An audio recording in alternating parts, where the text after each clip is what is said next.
What's up, YouTube? So I'm wrapping up my first hunt today with the T2 with the Superfly, and it's what it should be. I mean, it's a dang impressive coil. I spent about 4 hours out with it this morning, but I started out my day before sunup at a site where I've spent hundreds of hours. I took out the G2 with the NEL sharpshooter. Met up with a couple hoes this morning. That old girl. Look at that. I like it. Thought this was her sister, but I actually think it's a shovel. I think it might have been a shovel. Not sure. That was G2 finds, along with nice little skeleton keyhole plate and a brass mystery. It's really thin. It's got like an attachment there. It's hollow.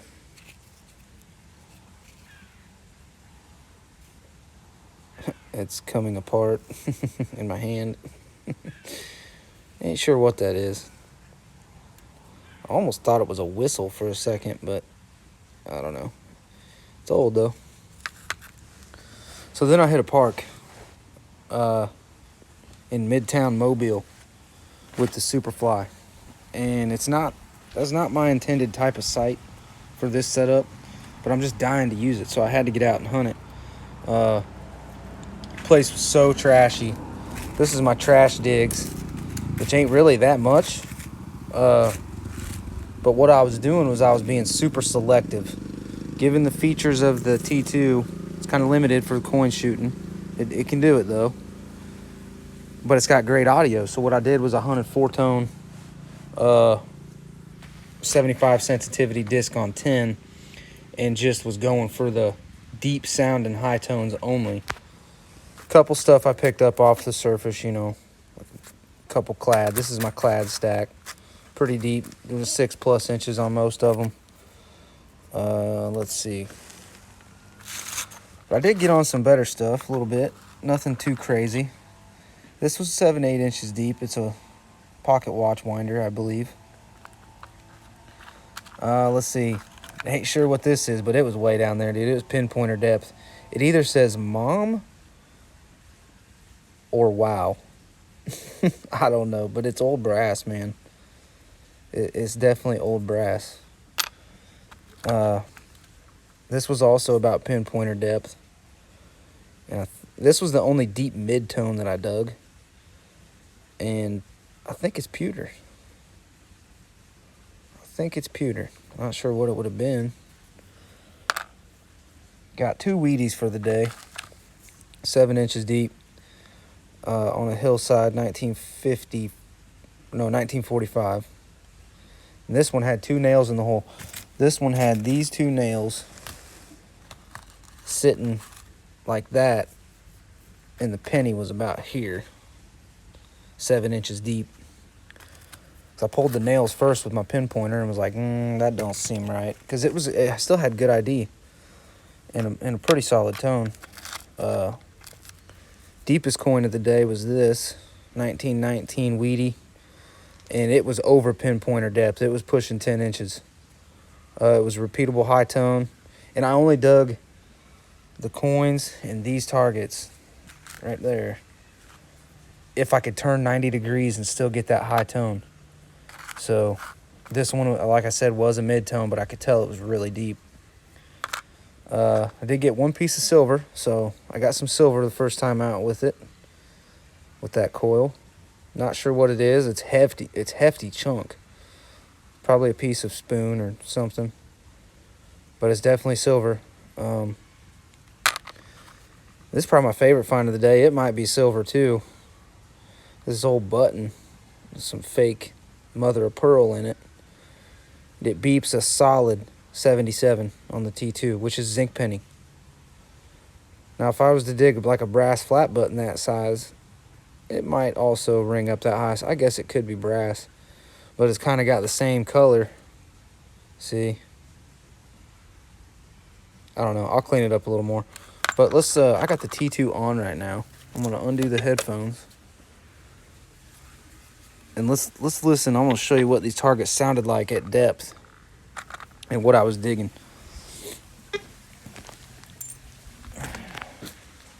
All right. So nothing here. Okay. But this is about what I was digging. And I'm probably 7, 8 inches over it right now.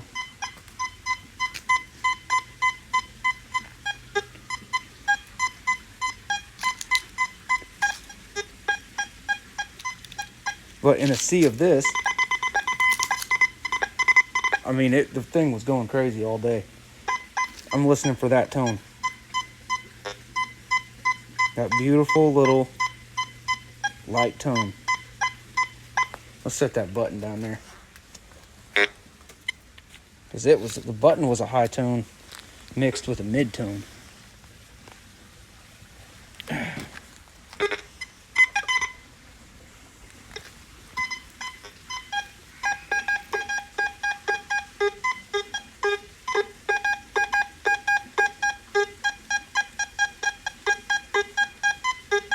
I've got it close to that.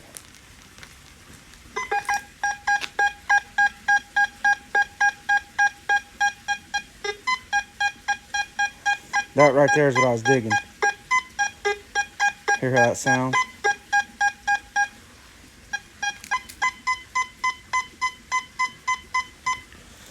That's one way you can use the T2 since it don't have like it don't have the notch options or anything like that, or tone volumes or anything. I guess it has iron volume and two-tone. But you can hunt deep targets by tone only, by the sound, using the VCO. I mean, it's a pretty successful technique. It does work. It can be tough in a site where you're just getting bludgeoned by these. Clad was a lot of trash, man. I left millions of signals behind. That, you know, you would think a park like that in Midtown Mobile has been hunted hard, but what I heard today tells me otherwise. So, and it's always interesting how many of these you find in extremely public places. So, but yeah, I'm gonna tell you right now, that coil, if you hunt relics in a field or in the woods, it's gonna be just amazing. It is amazing.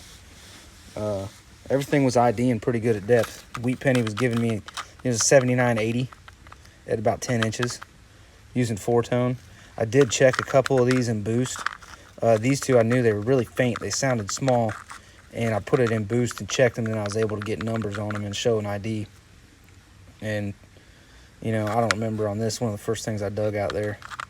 But, yeah, that coil, folks, is worth the money. For its size, it probably separates about like the stock coil does, really. I mean, I felt right at home with it. The pinpoint is dead on accurate. All right, I didn't have an issue with that. But what I had an issue with is the pinpoint depth readout does not match what the tone is telling my ears. I know the machine well enough to know what an 6, 8, 10 inch coin sounds like. And a lot of times the pinpoint was reading 3 inches over actual target depth. So if it pinpointed at 10, I'd locate it at about 7. And all the way down the scale, if it pinpointed 7, I'd locate it at 3 to 4. And the tone indicated to my ears about 3 to 4 depth. So, you know, but on the deep stuff in my garden, it pinpoints accurately. So there's tons of trash around. It could have been, you know, signals nearby on those occasions that were affecting my pinpoint. I did run into that a few times. You know how it is with a big coil and trash. Your pinpoint isn't always perfect. It's a tight coil though, for how big it is, and it's smoking freaking deep, man. It is smoking deep. I never put the sensitivity. I ran 60 to 75 all morning. I also went across the street from this park where there was, you know, power lines from 3 directions converging right there, and I started to get a little crackle. So I was like, I'm just gonna walk right over to it and hunt that curb strip right there by those power lines. And I mean, the thing's stable. It's more stable than the stock coil. I never had to reduce sensitivity. I never did frequency shift. My pinpointer interacted with it a little bit, but I mean, it was mostly quiet all the time. My headphone adapter died on me. I had to go buy a new one. This is a new one. I was just testing it to make sure. But I got scared for a minute because I kept losing audio, and I'd look at the screen, and the VDI is reading all kinds of numbers and targets, but I'm not hearing nothing. Well, after a couple, a minute, I was able to realize that what had failed was this right here. And I ran on the speaker after that, and I had no issues. So I was paranoid that the coil was having a problem, but it was not. It's just my headphones. So not a banger of a day, but you will see this thing shine on bullets. I will make sure to video. I didn't video this hunt because I was so interested in just going out and digging with it. It's kind of a distraction to film. You know what I mean? Like I got to worry about, is it going to be a good target? Is this, am I just going to dig trash all the time? And as soon as you whip that camera out, the good target's run and hide. So, but yeah, if anybody's contemplating that coil, man, I don't think you'll be sorry, especially if you got a F75, F70, or the T2. On this machine, that coil would be fantastic also. So if you're running any of the Greek stuff, that coil would be good. But I like smaller coils. I really do. I should have, like today, I probably would have had a more productive hunt if I would have took, well, probably not this machine. I could have took the Omega, but I feel like it would have just been no fun to use. I probably actually would have done best with the Simplex or using the T2 with the sharpshooter coil. But it is what it is. I wanted to use the new Superfly, and it did me all right. Anytime I find a piece of silver, I'm happy for like the rest of the day. So, yep. Happy Delta Fresh. Thanks for watching.